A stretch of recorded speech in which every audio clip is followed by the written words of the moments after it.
नमस्कार जय जगन्नाथ।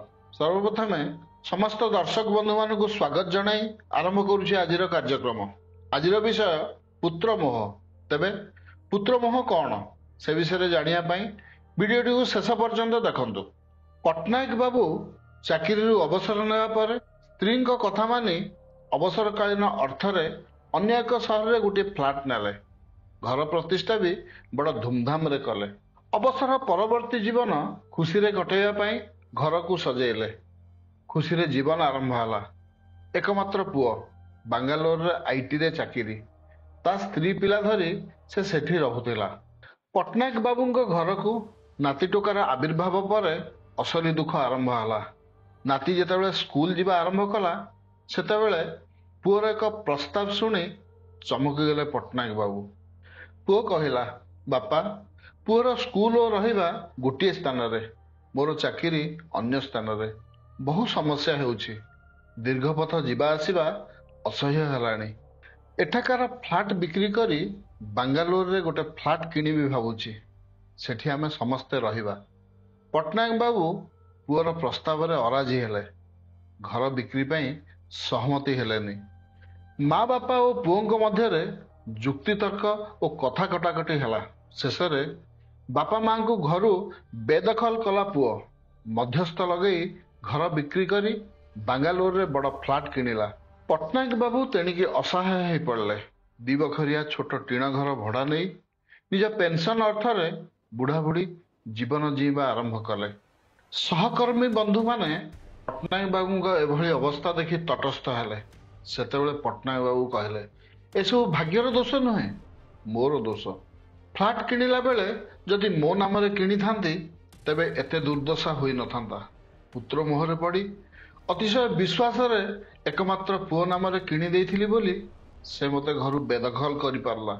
मो जीवन 79 वर्ष मध्यरे मु केबे भी भाबी नथिली जे मोर जहा थिला ता दान करिया परे मते पारिवारिक विवाद को कोर्ट को नेबाकू पड़िबो एवं मो मुंड उपरे छात मध्य रहिबो नाही। रेमंड कंपनी मालिक विजयपथ सिंघानिया मीडिया को एही भली कहिथिले। 6000 कोटी टंकार मालिक एबे घर भड़ारे रहउछंती। विशिष्ट शिल्पपति विजयपथ सिंघानिया और तांका पुओ गौतम सिंघानिया सह चलीथिबा संपत्ति विवाद देशव्यापी माता पिता पई एक शिक्षणीय वार्ता हेउछि, आपण पिला मानकु भल पांतु एवं सेमानक जत्न नियंतु, किंतु सेमानकु एते भल पांतु नाही जे दिन एमिति आसीबो पुत्र मोहरे आपण अंध होई जिवे। पुत्र मोह हेउछि एक अवस्था जेउथिरे जने व्यक्ति तांका पुओ प्रति एते आकर्षित होई जाए जे से न्याय अन्याय उपयुक्त आचरण एवं गुरुत्वपूर्ण कर्तव्य गुड़िक भूली जाए। यह एक विपज्जनक भावना होई पड़िछि। पुओ पई पिता निजस्व धर्म त्याग करे एवं दुनिया सह लड़िबाकू मध्य प्रस्तुत हो जाए। एही कारणरू अनेक नकारात्मक परिणाम समाज रे घटुछि। रामंक प्रेम रे बशीभूत होई राजा दशरथ कैकेयी कुप्ररोचना रे रामंकु वनवास पई आदेश देई पुत्र विच्छेद सह्य करि न पारि निज प्राण त्याग करथिले। धृतराष्ट्र मध्य तांको पुओ प्रति अतिशय प्रेम हेतु महाभारत युद्ध सृष्टिर कारण होइथिले। पुत्र मोहरे द्रोणाचार्य युद्धरू ओहरी गले एवं तांकर अस्त्र त्याग कले। कर्णंक पई अधिरथ प्रत्येक जंत्रणा सहिथिले। भारत रे राजनेता ठारू व्यवसायी पर्यंत पुत्र मोहरे क्षताक्त होइछन्ति अनेक। एमितिरे पुराण वर्णित कहानी मन पड़ी जाए। महाराजा चित्रकूट निसंतान थिले। महर्षि अंगिरांकु से बारंबार पुत्र पई निवेदन कले। महर्षि पुत्र मोहरे आदौ न पड़िबाकू परामर्श देले। कहिले, महाराज जेउ मानक पुओ अछि से माने पुत्रहीन लोकंक परि दुखी, सही माया ठारू दूरे रहिबा भल। तथापि राजांक पुत्र मोह देखि से आशीर्वाद कले। परे पुत्र संतान जन्म हला। राजा खुशी हेले, किंतु खुशी बेसी दिन रहिला नाही।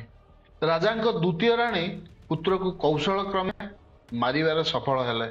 तापरे महाराज पुत्र मोहरे पुनश्च अधीर होई उठिले। देवर्षि नारद राजा को बुझेइबाकू जाई कहिले, दुनिया रे 4 प्रकार पुत्र अछंती। प्रथम हला पूर्व जन्मर शत्रु, जी निज शत्रुतार प्रतिशोध नेबा पई पुत्र होई जन्म नहीं थाए। द्वितीय है पूर्व जीवन ऋणी, से तांकर ऋण आदाय पाई आसी थाए, हिसाब स्थिर होई थाए। पुत्र जीवन व्यापी दुख दे चली जाए, ये एक भिन्न प्रकार पुत्र। तृतीय प्रकार पुओ हेउछि एक उदासीन पुओ, विवाह पूर्व पितामातांकर, विवाह करिया मात्रे से आउ कहार निज पितामाता ठारू अलगा हो जाए, ता सह मिसिबा संभव हो पारे ना। पुओ माने सेतेबेले पशुपरी हो जाती। चतुर्थ प्रकार पुओ माने हेउछन्ति दास पुओ। दास पुओ निज माता पिता ठारे परमेश्वर को देखे, सेवा करे। सेमानक पई माता पिता सेवा हेउछि ईश्वर सेवा। एबे आम समाज रे दासपुत्र कम देखा मिलूची। अवशिष्ट तीन प्रकार पुत्रर परिमाण आजिकाली बेसी। एही कारणरू अभागा माता पिता माने परिणत बयस सड़ुछन्ति पुत्र प्रदत्त कष्टरे। कुहा जाए माता पिता मानकु संतान मानकर सुख निज कर्म अनुसार मिली थाए, जोर जबरदस्त प्रतिज्ञा द्वारा नुहे।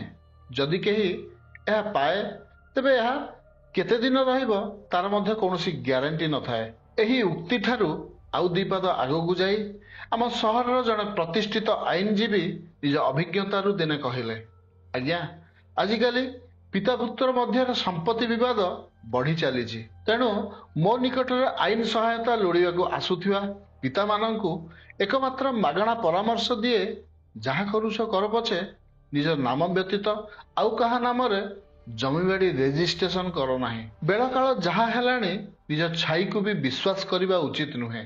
सही प्रतिष्ठित वरिष्ठ आईनजीवी कथाटी अस्वाभाविक लगिले भी सांप्रतिक परिस्थिति दृष्टि निराट सत। सेथिपाई बोधे कुहा जाए पुत्र योग्य थिले आउ बाह्य संपत्तिर आवश्यकता कौन, किंतु पुत्र जदि अयोग्य हो जाए आम पाखे जेते संपत्ति थिले मध्य ताहा मूल्यहीन। एणु पुत्र मोहरे अंध हेबा पूर्व ही सतर्क हेबा उचित। बस आज एतिकी। वीडियोटी केमती लगिला? जदि भल लगी थाए तेबे लाइक और शेयर करिया को बिल्कुल भूलिबेनी। बहुत शीघ्र आपण मानक पई आउ एक सुंदर मनछुआ वीडियो नहीं आसीबी। रहुछि, नमस्कार।